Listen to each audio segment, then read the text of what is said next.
चिरांनि खुंग्रि ओनसोलनि गोथौ सेलेखा बाजाराव जुनिया ग्राम सभा खुंदों। चिरां जिल्ला खुंथायनि बानजायनायाव दिनै गोथौ ओनसोल सेलेखा बाजाराव दिनै ओनसोलनि रायजो राजाफोरखौ लानानै जुनिया ग्राम सभा खुङो, जेराव गोबां बिफाननिफ्राय बाहागो लाना रायजो राजाफोरजों गुवारै सरकारनि आसनि एबा सुबिदाफोरनि सोमोन्दै गुवारै सावरायो रायजो राजाफोरजों। बे हाबाफारियाव गाहायै बाहागो लायो एडिसि रिंखां मोसाहारि, सिल प्रोटेक्शन अफिसार सुराश्री फाटक, बिडिअ कुमुद नार्जारी, सार्कल अफिसार फ्रान्जल बरुवा शर्मा, समाज अनसाय बिफाननि मावख'गिरि समेश्वर मोसाहारि, सावस्रि बिफाननि मावख'गिरि, गोबां बिफाननि मावख'गिरि, ओनसोलनि रायजो राजा आरो मेलेमजिबिफोराबो। खौरां बिजोंनि सिगाङाव एडिसि रिंखां मोसाहारिया फोरमायोदि बे ओनसोलनि रायजो राजाफोरा मानो जौगानो हायाखै आरो सरकारनि आसनिफोरखौ मानो मोननो थाङाखै आरो जों मा खामानि मावनो गोनां बेखौ बुजिनो गोबां खोथा सावरायफैदों आरो फरायसालि, देहा फाहामसालि, लामाफोरखौ मोजां एबा सुबिदा रायजो राजाफोरनो लाबोना होगोन होननानै फोरमायबावो। ओरैहाय ओनसोलनि रायजो राजा आरो 14 नं चिरां दुवार ब्लक UPPL निफ्रायबो जुनिया ग्राम सभा लानायखौ गोजोननाय फोरमायो आरो मावख'गिरिया जा खोथा होलांदों थाबैनो मावफुंगोनखौ आसा खालामो। बे ग्राम सभाया जों मिथिगौ खुंग्रिं VCDCनि आन्दाराव सिलेखागुरि बा बे ओनसोलावहाय गोबां थारमाने गोग्लैसोनानै थानाय न'खरफोर दङ। बिभिन्न दिगावहाय बिसोरो जौगानो हायाखै।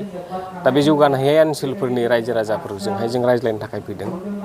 जों मिथिनो लुबैदों जे बेवहाय मा प्रब्लेमनि थाखाय बिसोरो थारमाने सरकारनि माखासे स्किम बा जे आसनिफोर बेखौ मानो बिसोर मोनाखै आरो बिसोरनो बेफोरखौ होनो थांनायावहाय जोंहा मा खामानि मावनांगौ दं बे ओनसोलाव बेखौबो जोङो मोनथिनो थाखाय बा बेफोर खामानिखौ मावफुंनो थाखाय जोङो मोनसे प्लेनिं जाहाथे खालामनो हायो बेनि थाखाय जों बेवहाय फैदों आरो रायजो राजाफोरखौ जों बुजायनो नाजादों जे मोनफ्रोमबो स्किमनि आन्दारावहाय जाहाथे जों बिसोरखौहाय जाहाथे कभार खालामनो हायो, बेवहाय जाहाथे बिथांमोनहा जोंखौ मदद खालामो बा बिथांमोनहा एसे आवगायनानै फैयो बे खोथाखौहाय जों गुरुत्व होनानै रायजो राजाफोरजों रायज्लायदों।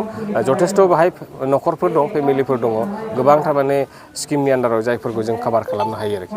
नाथाय थांनाय समफोरावहाय बे ओनसोलावहाय इसिबां जेनेबा जेरैबायदि आवगायबोनांगौ बेबायदि आवगायबोआखै आरो बेखायनो बेनो जोंनि उद्देश्यआ बिथांमोनखौ जाहाथे जोङो जोंनि जे माखासे स्किमफोर दङ गोबां डिपार्टमेन्टनि बिनि आन्दारावहाय बिसोरखौ जाहाथे जोङो लाबोनो हायो, बेखौ जाहाथे जोङो मोजाङै इमप्लिमेन्ट खालामनो हायो। बेनो जोंनि दिनैनि बे स्पेसियेल गाव सभानि थारमाने मुल कार्यक्रम, मुल प्रग्राम।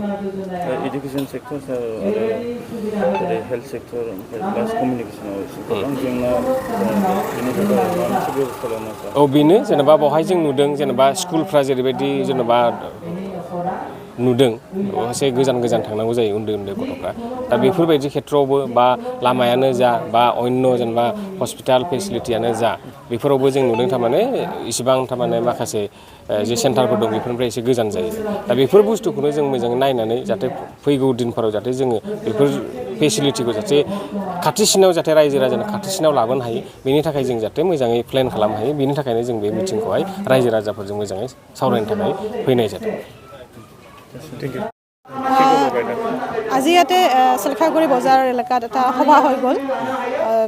বিভিন্ন চৰকাৰৰ আঁচনিবিলাক যাতে ৰাইজে যাতে সুবিধা পাব পাৰে সেইটোৰ কাৰণে তাত আমি আমাৰ নিজৰ আঁচনিবিলাকৰ বিষয়ে আলোচনা কৰিলোঁ। আজি মই জনালোঁ যে যদি কোনোবাই শিশু পালন কৰিব নোৱাৰে তেওঁ CWCৰ সন্মুখত চাৰেণ্ডাৰ কৰিব পাৰে শিশুজনক। তাৰপিছত শিশুজনৰ এডপশ্যনৰ প্ৰক্ৰিয়াটো আৰম্ভ কৰা হয় আৰু তাৰোপৰি যদি কোনোবা অকলশৰীয়া মহিলা আছে, বিধৱা হওক বা ছেপাৰেটেড হওক আৰু তেওঁ দৰিদ্ৰ যদি হয় তেওঁৰ শিশুৰ কাৰণে এটা সুবিধা, আৰ্থিক সুবিধাৰ কাৰণে তেওঁ দৰখাস্ত দিব পাৰে। সেই দৰখাস্তখন আমি DC ছাৰলৈ পঠিয়াই দিওঁ ৰিকমেণ্ডেশ্যনৰ কাৰণে। DC ছাৰৰ ৰিকমেণ্ডেশ্যনৰ পাছত তেওঁলোকে মাহে 4,000 টকাকৈ এটা আৰ্থিক সহায় এটা লাভ কৰে। গতিকে এই ধৰণৰ সুবিধাখিনি আমি দি আছোঁ আৰু সেই বিষয়ে আমি আজি সজাগ কৰিবলৈ আজি ইয়াত গোট খাইছিলোঁ। ধন্যবাদ। नोंथांमोननि बे सिलेखागुरि ओनसोलाव मोनसे ग्राम सभा हाबाफारि लाफैदों, मा बुंनो सानो बेनि गेजेरजों आरो गोबां समस्या आरो सरकारि आसनिफोरनि सायाव माखासे बाथ्राफोर दं, मा बुंनो सानो बेनि गेजेरजों? दिनै बे समाव जोङो खुंग्रिं VCDCनि सिङाव थानाय दलफानि एरिया, दा बेहाय गासै जोंनियाव दलफानि एरिया हिसाबै 60 गामि दङ।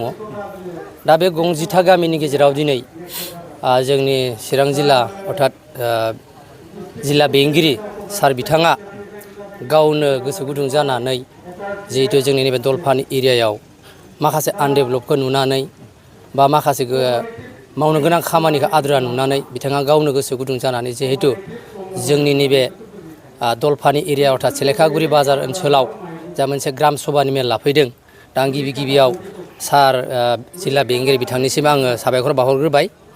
दा दिनै जों बेखौनो फोरमायनो लादों जे दिनै नंगौ जोंनि दलपानि हिसाबै जोंनि नैबे बे ओनसोला खोब गोग्लैसोनानै थानाय।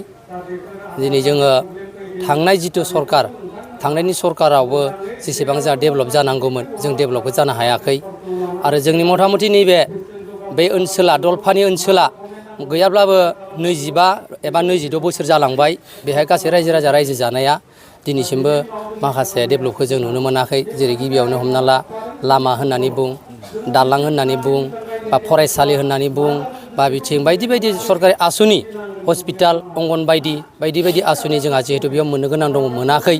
दा थिग बे हिसाबै जोंनि दिनै बेहाय जिल्ला बेंगिरि सारा गावनो माखासे जिहेतु जोंनि चिरां जिल्लानि सिङाव थानाय बायदि बायदि बिबान बिथांमोन गासै दैदेनगिरिखौ लाना फैनानै जिहेतु जोंनि बेहाय मेल खालामफैदों जों गोजोननाय मोन्दों। जों आसा खालामदों जाय बिबानगिरि जाय दैदेनगिरि बिथांमोना जोंनि बेहाय जोंनो जाबायदि खोथा होलांदों जा आसा होदों जों बेखौ बावैनि गेजेरजों जों मावफुंजानायखौ जों लुबैयो।